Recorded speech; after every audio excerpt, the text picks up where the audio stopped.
Trying to figure out where a story is going can be half the fun of being a wrestling fan. While sometimes predictability can be a drag, predictability can also garner breathtaking moments.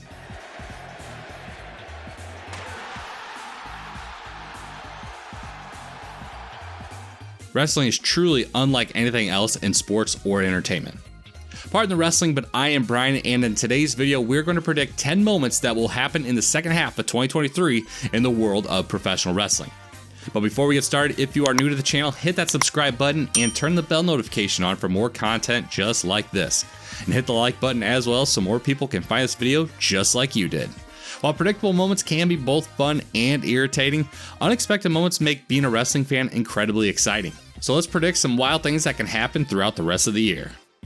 Number 10, MJF retains the AEW Championship until 2024. At the height of the CM Punk and MJF feud, all roads seemed to be leading to MJF eventually winning the feud with the straight edge superstar. MJF was getting the proverbial rocket strapped to him, and seeing him become world champion in the near future at the time was all but a lock.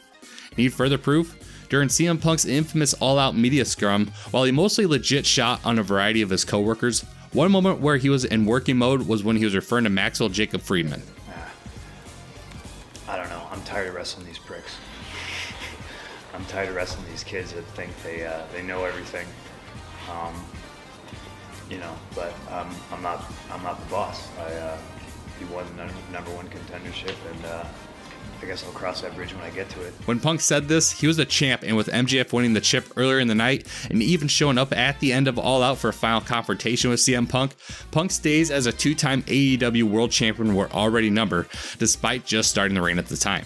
Fast forward to May of 2023, MJF has been champ for over 170 days, and in a month's time, assuming he's still champ, will move into third for longest reign behind Hangman and Kenny Omega. Fact of the matter is, there isn't a single person on the babyface side of the ledger that makes sense to take the title off of MJF at this time. Not even the two babyfaces he'll see at Double or Nothing.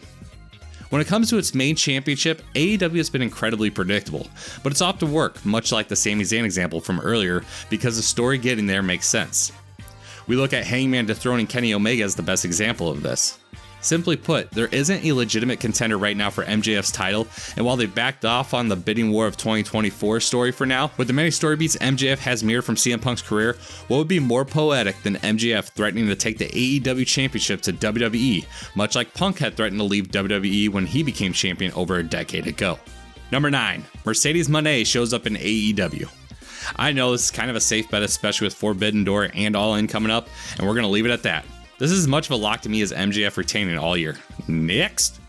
Number 8, Roman retains until 2025. This may seem like a repeat from the MJF one, but it only makes sense to get this out of the way.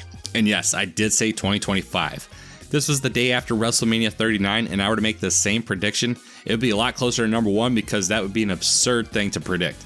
But since WrestleMania, WWE has introduced a brand new World Championship, aka a main world title that can be defended and lost as many times as possible without threatening the longevity of the longest reign in modern WWE history. It's no secret that as of late, WWE has been all about long championship reigns. Mandy Rose had a 400 plus day reign as women's champion in NXT, and that reign was only ended because she was legit fired from WWE, otherwise there was a strong possibility she could have beaten Asuka's reign. On the main roster, the Usos became the longest reigning tag team champs at over 600 days. Bianca became the longest reigning women's champion not named Trish Stratus in the last 30 years, and of course Roman's reign nearing the 1,000 day mark. So why 2025? Well, as already mentioned, the World Heavyweight Championship has been resurrected for the Raw brand, letting Roman continue to rule things over on SmackDown. And what happens in 2025? Well, it's technically not the WWE Championship, but actually the Universal Championship. If Roman holds the title past September of 2024, he will pass Hulk Hogan's reign of 1,474 days as WWF champion, making him the longest reigning men's champion since Bruno Sammartino's near 8-year reign as champion. Now, hypothetically, if Roman made it to March 30th, 2025, which is my guess on WrestleMania 41's date, he'd be champion for 1,979 days. And at that point, what is another 3 years? But seriously, with the new title and WWE's mission to re-establish record-holding reigns, it is absolutely plausible for this to happen. If you haven't already, you should acknowledge your tribal chief. Number 7, WWE will gain a prominent talent from AEW. This has had a surprising low occurrence thus far in the war between WWE and AEW since the formation of All Elite Wrestling. The most notable transfer of talent from AEW has obviously been Cody Rhodes, but who could join the American Nightmare? I'll just come out and say that the Elite and Omega would shock me far more than Cody leaving did, and if it ended up being them, I'll gladly eat crow.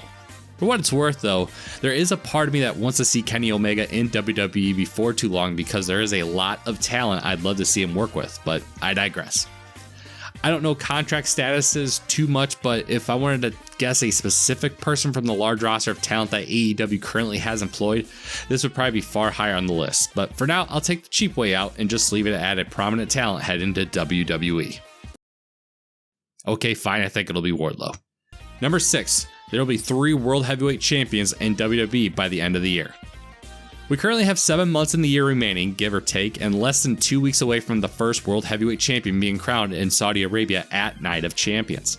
Now personally, I don't want this to be true for a variety of reasons, and oddly it will coincide with my next prediction, but it's a wild prediction that I'm going to simply go with because this is a title with technically no lineage, and every new champion has a chance to become its longest title holder. I'm disgusted as I'm speaking right now because WWE, for better or worse, hasn't had a men's world championship change hands in over a year, and I feel like WWE may be itching for some hot shotting in their near future.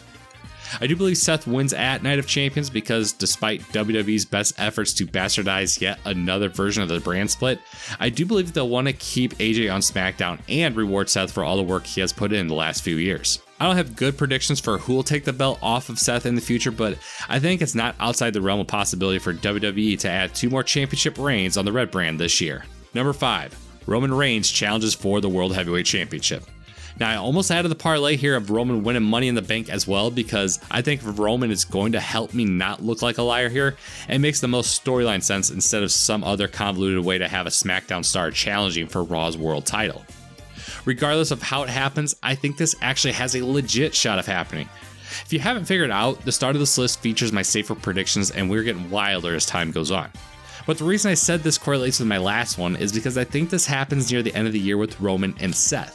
This is a story that I think left off on a cliffhanger since Roman technically lost their last encounter. It would give Seth a huge win over his former Shield partner, it'll give the fans a chance to see Roman lose in a meaningful way, and it'll allow WWE to keep the Universal Championship on him at the same time. It's a win-win for everybody, minus WWE once again dancing around their own brand split, but as the kids say, it is what it is. Number 4, AEW will stream on Max. This may age poorly after Wednesday, or it may look like too easy of a bet, but it's still truly up in the air. Streaming events as part of a service is the norm in 2023, and the fact we have no easy and legal way to access old episodes of AEW Dynamite is truly a shame. Rumors are floating all over with what AEW's announcement this coming Wednesday is going to be all about, whether it's a confirmation of the Saturday night show rumor to be called Collision, a new TV rights deal, or our prediction of AEW streaming on Max, or a combination of the three. It's a great time to be an AEW fan. So why are we singling out Max in this prediction? AEW's All In at Wembley Stadium is coming up in August, and a week after is set to be AEW All Out, with no confirmation on how to watch All In just yet, and because it would be a bad business move to sell back-to-back $50 pay-per-views, we believe it's not been confirmed yet due to the yet-to-be-announced deal that we will see all pay-per-views and all of AEW's content being available on Max. I may be biased in this prediction because who wouldn't want easy access to AEW's library? I know I would. Number 3. Vince McMahon will have full creative control by the end of the year.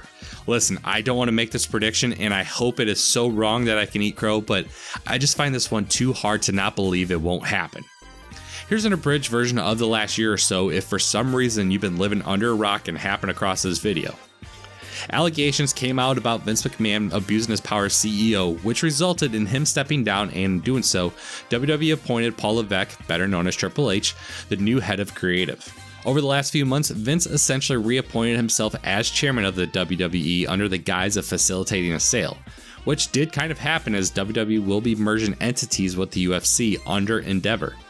However, throughout the process, Vince has begun to reinsert himself into creative bit by bit.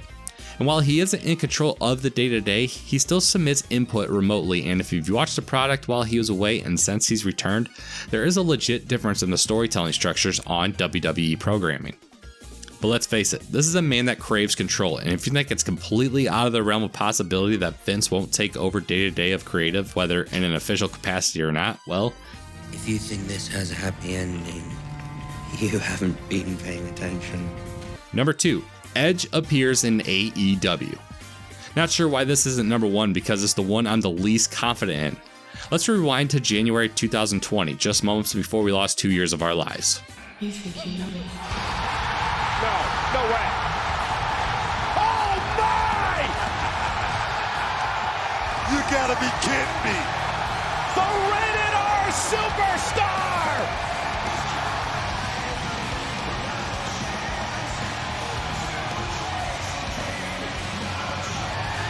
Edge's return at the Royal Rumble was legitimately surprising for a myriad of reasons, but most paramount is because this is someone who had suffered a career-ending neck injury, something that you usually don't have a chance at getting back in the ring with.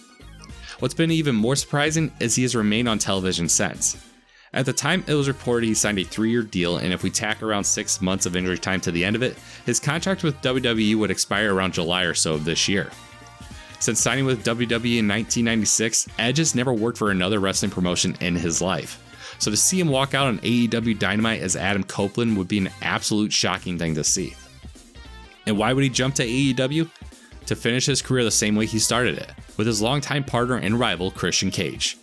What better way to kick open the forbidden door, so to speak, than to have a WWE Hall of Famer competing inside Wembley Stadium against Christian Cage, his former partner and friend of nearly 40 years. I won't get into the rest of my fantasy booking here, but Copeland vs. Christian could do great business, and we only have one last shot at it before it becomes impossible. Before we get to our number 1 prediction, if you are enjoying this list, don't forget to hit the like button and subscribe to the channel for more content just like this. And while you're at it, comment down below with your predictions for 2023. Number 1, All In sells out Wembley Stadium. If you're a weird person and only root for one wrestling company and it is not AEW, you may want to look away because our number 1 prediction for 2023 is that All Elite Wrestling will sell out the Wembley Stadium for AEW All In. For the Wrestling Observer, All In has sold over 60,000 tickets so far and is set up for a little over 74,000 people at the moment. Now when I say sell out, I don't mean that 74,000, I mean the legit over 90,000 people. Remember, this is a prediction video meant for wild and out there predictions such as this one, so when it happens I can say I told you so. But let's throw some reasoning behind this prediction. As mentioned, 2/3 of the stadium's capacity has already been sold over 3 months away from the commencing of this event. What do we know about All In, you may be asking? Not a damn thing. No talent, no matches have been officially announced for the show just yet. While it's safe to say that MJF, The Elite, Hangman, Chris Jericho, and CM Punk and others are definitely going to be there, we still don't have confirmation one way or the other. But once these matches start getting announced, including potential crossovers with New Japan, Stardom, Impact Wrestling, and others, we could be looking at one of the largest landmark shows in professional wrestling history. Whether the stadium sells out or not, this card should be over-delivering in a big way. And that is it for our top 10 wrestling predictions for the rest of 2023. What do you think of our list? Do you think any of these are possible? Leave your best predictions down below in the comments. Again, if you're a fan of professional wrestling, don't forget to hit the subscribe button for more content just like this, and hit the like button as that is the easiest way to help others find this video just like you did. Thank you for your support, and we will catch you on the next one.